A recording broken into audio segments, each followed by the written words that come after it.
Hi everybody, welcome back to our Facebook page. My name is Tara. I'm one of our marine education specialists here at the Chesapeake Bay National Estuarine Research Reserve in Virginia. And if you joined us last week, you tuned into our educational program where we learned about the importance of wetlands. And this week we're bringing you another educational opportunity where we're going to be learning about sea turtles. We're going to be learning about the life cycle of turtles and the threats that they face because they do live a pretty tough life. And just like last week, we are going to be reading a story first for some of our younger audience members, and we're going to be doing an activity following that story. This one's going to be a little interactive so you guys can actually play from home. So we'll go ahead and get started. So this week's story is called Turtle, Turtle, Watch Out. It's written by April Sayer, and all of the illustrations are going to be done by Annie Patterson. So this is going to give us a great introduction on the struggles that a sea turtle faces from those early life stages all the way to adulthood. So we'll go ahead and get started. Late one night on a beach in Florida, a baby turtle story begins. It could be a short story or no story at all, if not for helping hands. Turtle is only an egg now. Her mother's flippers cover her with sand.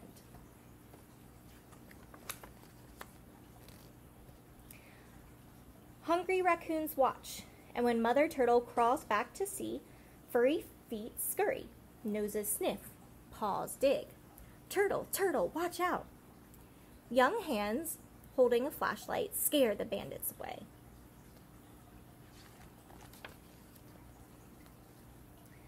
They place wire mesh around the turtle nest to protect the buried eggs. Morning comes, so does a jeep. It speeds towards the eggs. Turtle, turtle, watch out! The jeep stops.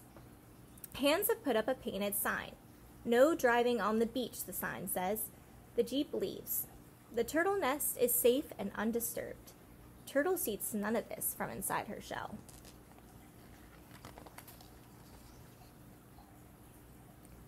Two months later, Turtle begins to tear her leathery eggshell. She rips it open with a special tooth. She rocks and wiggles to escape. Then she rests, still half in her shell. Her yolk sac, attached to the bottom of her shell, shrinks as her body absorbs its energy. A day later, nudging and pushing, she and the other hatchlings dig towards the surface. They scramble, then rest. Scramble, then rest. Their upward journey takes 3 whole days.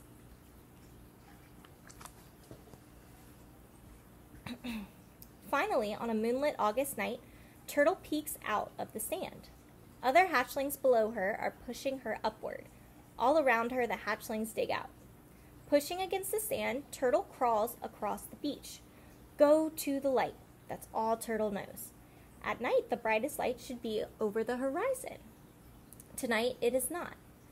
Turtle crawls towards the wrong light, shining from across the street.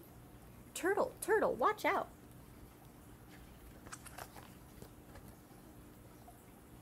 Small hands switch off the light. Turtle turns and crawls the other way. She scurries towards the ocean waves. Step by step, she journeys down the beach. Animals gather, night herons, cats, and raccoons. They're hungry and are here to eat the hatchlings. Turtle, turtle, watch out.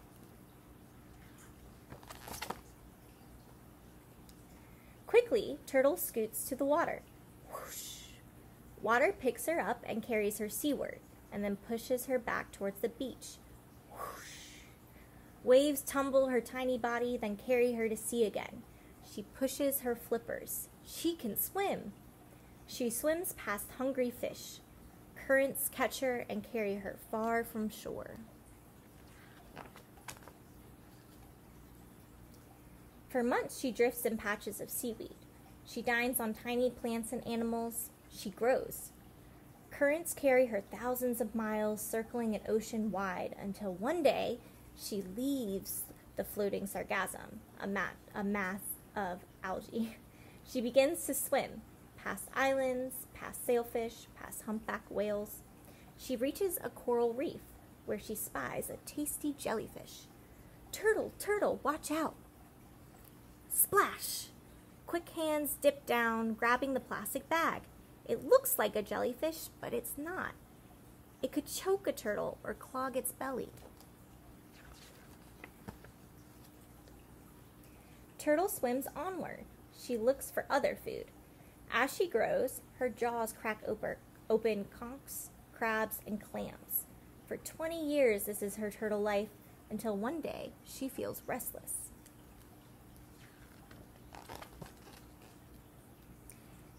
It's time for her to travel far and fast. She flaps her flippers like underwater wings. She swims and swims past ships, sailing and sunken. 3 sharks see her. Turtle, turtle, watch out!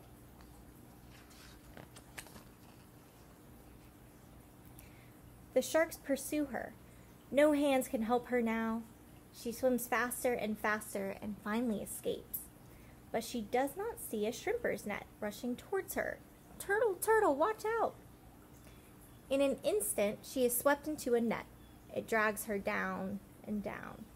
She needs the surface to breathe. The boat pulls, tumbling her to the back of the net.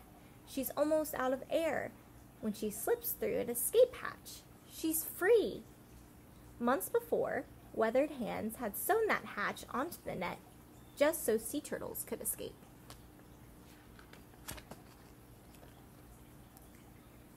Shaken but safe, Turtle swims on. She meets a male turtle, and they mate. Later, under a summer moon, Turtle swims towards the breaking waves.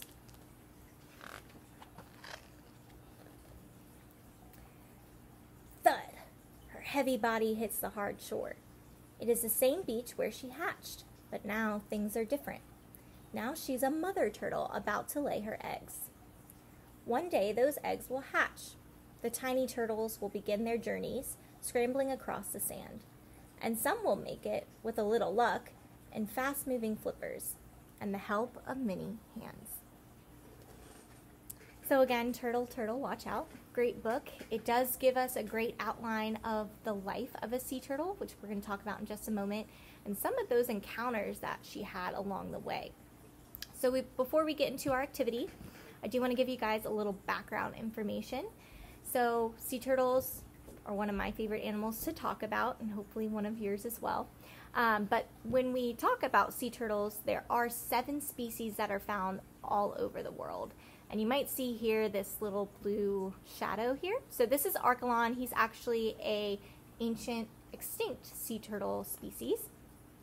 But we do find the rest of these currently today. The largest being our leatherback sea turtle here. They're personally my favorite species. They can be upwards to 800 pounds, sometimes even more. And here in the southeast United States, we see a few of these species, mainly loggerheads, sometimes a green or a Kemp's Ridley sea turtle. But they do vary in size, and of course they vary in where they're found all over the world. But something they all have in common is they have the exact same life cycle. And they talked about this in the book, of course. So they are reptiles, sea turtles are. So they do lay eggs. So that mama turtle is going to come on the beach, dig her egg chamber, and deposit on average around 120 eggs. And they usually sit there for around 2 months. And once they emerge from that eggshell, they're considered little adorable hatchlings. So those hatchlings are going to make their way across that beach into the water. And for the first about 8 to 10 years of their life, they're going to be considered juvenile sea turtles. So they're going out to the middle of the Atlantic Ocean in that Sargasso Sea, where they have all this brown algae. They find a lot of their food items there during the beginning of their time. Now, once they get bigger in size, they're going to be looking for bigger prey items, and they're going to be considered that sub-adult. So we're getting a little bit older towards our late teens, early 20s. And then once they reach about 30 years old, we're going to have adult sea turtles. So this is when we'll see those females come onto shore and start laying eggs. And then, of course, that begins our whole life cycle all over again. Now, in the book, it did a great job of outlining some threats that sea turtles have. So I do want to ask you guys, can you guys think of any threats that sea turtle eggs might face? So the ones that are buried in that sand pit, or that a hatchling might face while they're on that beach before they even make it to the water. And we do have some examples to share with you guys. So some common threats to our eggs and our hatchlings. The first one they mentioned in the book were animals. So on the beaches, we do find things like raccoons. I call them little trash pandas. I think they're adorable. But they do have a great sense of smell, and they can dig up those eggs pretty easily. There are other threats, of course. So these two images here kind of relate to beach development or beach erosion. And with beach development, you see a lot of white lights. So these might be people's houses. Hotels have bright white lights, and that can cause a lot of confusion for our turtles. So they do like to follow that moon. It's kind of the way they orient themselves to the ocean. So if they see a bright white light, even from something like a flashlight, it can cause a lot of issues for them. So you can actually use red amber lights, and that doesn't confuse our sea turtles. They don't recognize that color like that bright white light. And of course, storms can be a problem, especially in the late summer months. We might encounter some hurricanes a little further south than Virginia, but those can wash out nests. So that can definitely be a problem for our eggs and sometimes even our hatchlings. Now that they're getting bigger in size, can you guys think of any threats? So again, this can be natural threats, or this can be human factors that might threaten our sea turtles once they make it out into the open ocean. And again, we have some examples. So these are all examples, both natural and human, that can cause some trouble for our larger sea turtles. The first one they talked about were definitely plastics. So unfortunately, a lot of sea turtles do get plastics confused for things like jellyfish, other food items, and that can cause entanglement issues.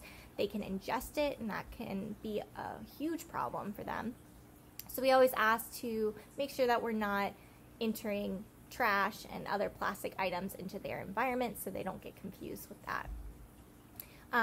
They also talked about the nets. So shrimper nets, trawl nets, a lot of them will have a turtle excluder device. So that's that little escape hatch, and that allows our sea turtle to scoot on out of that net without being drowned or anything.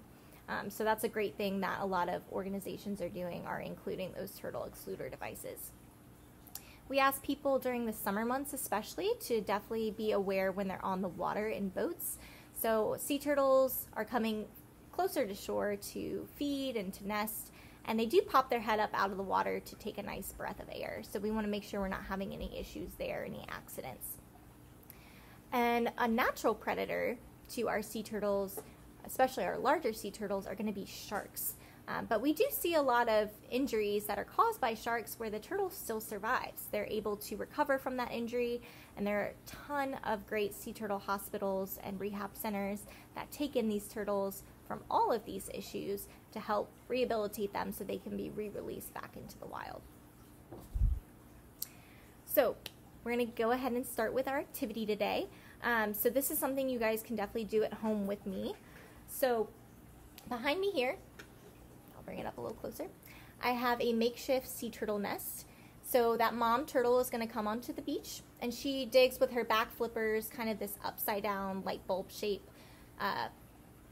pit where she's going to deposit on average around 120 eggs. Of course, that varies a little bit. So I do have 100 ping pong balls in here that are labeled with their numbers. You can see that there. Now their eggs are roughly about this size, shape, and color. The only difference is sea turtle eggs are going to be leathery. Again, they use that little egg tooth called a caruncle to dig their way out of that leathery shell. So what I'm going to do is I'm going to randomly pull, we'll do 3 eggs today from this nest. And what you guys can do at home is go ahead and write down, you can do 3 numbers as well. You can do 4, 5, 6. You can write down as many numbers as you want. Any numbers between 1 and 100, okay? So I'm going to go ahead, I have my little egg carton here. So I'm going to randomly pull 3 eggs.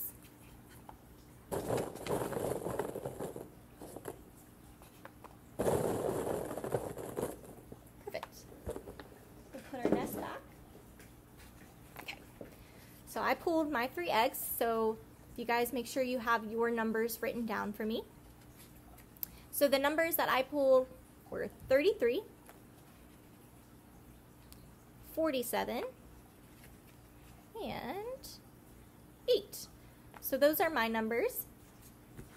And what we're going to be exploring today is we're going to see if the eggs I pulled from this nest survive all the way to adulthood. Okay, it's really tough for a sea turtle. We learned about that through all the threats that they face, and the odds of them surviving from that egg all the way to adulthood is pretty slim because they do face so much out in the wild. So we're going to see if I'm lucky enough that I make it to adulthood from that nest, and we're going to see if you guys do it as well. Okay, so we are going to start with stage 1. So we pulled our eggs out. Again, that mom is depositing those into that sand pit. She's going to be covering that sand pit back up with some sand and head right back out to the ocean. So we're going to see who survived past stage 1. So I have a list of numbers here. If you see your numbers listed on this sheet, it means you did not survive past the egg stage. So maybe a raccoon came along, dug it up, maybe you got washed out by a storm. So I want you guys to pause it and you guys can check, and then we're going to see if I made it. So I have number 8, which is on here. So unfortunately, number 8 did not survive past stage 1. I'm not off to a good start. I have number 47. So let's see. I don't see that one on here. So 47 made it. We're still doing okay. And then I have number 33, which I see on here. So unfortunately, 2 out of my 3 eggs already did not make it past stage 1, which is fine. It happens. We understand. So again, you guys can pause this and make sure you guys get a good idea to see if you guys made it past stage 1 or not. So next up, stage 2. So stage 2, we've made it past our egg stage and we're making our way to that water, and we're going to be considered a hatchling now. And I'm going to be trying to head all the way out to the mid-Atlantic to that Sargasso Sea where I can feed on some nice yummy fish and some algae. So let's see who made it past stage 2. So if you guys see your number on this sheet, it means you did survive past stage 2. Now I know the other sheet you didn't survive if you saw yours, but we're switching up this time. If you see your number on here, you did survive. So I have 1 egg left. We talked about number 47. So let's see. So 47 is not on our list here. So unfortunately, all 3 of my eggs, we didn't make it too far, but that's fine. It happens. So again, you guys can pause it to see if you guys made it past stage 2. Now we have stage 3. So again, this is between ages like 1 through 8, sometimes 10 years old. We're going to be doing a lot of growing during this time because we're going to be feeding a lot out in that open ocean. So now we're going to see who made it past stage 3. So if you see your number on this sheet, it means you survived stage 3. So you are now moving past that juvenile stage into that sub-adult stage. So like I mentioned, all of mine unfortunately did not make it, but hopefully some of you guys are moving on to that sub-adult.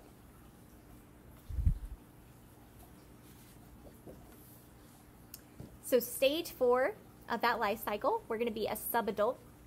And so we're in those late teens, sometimes moving into those early 20s, and we're going to be moving towards larger prey items because we have that really strong beak. We can break through things like whelks and conchs and snails.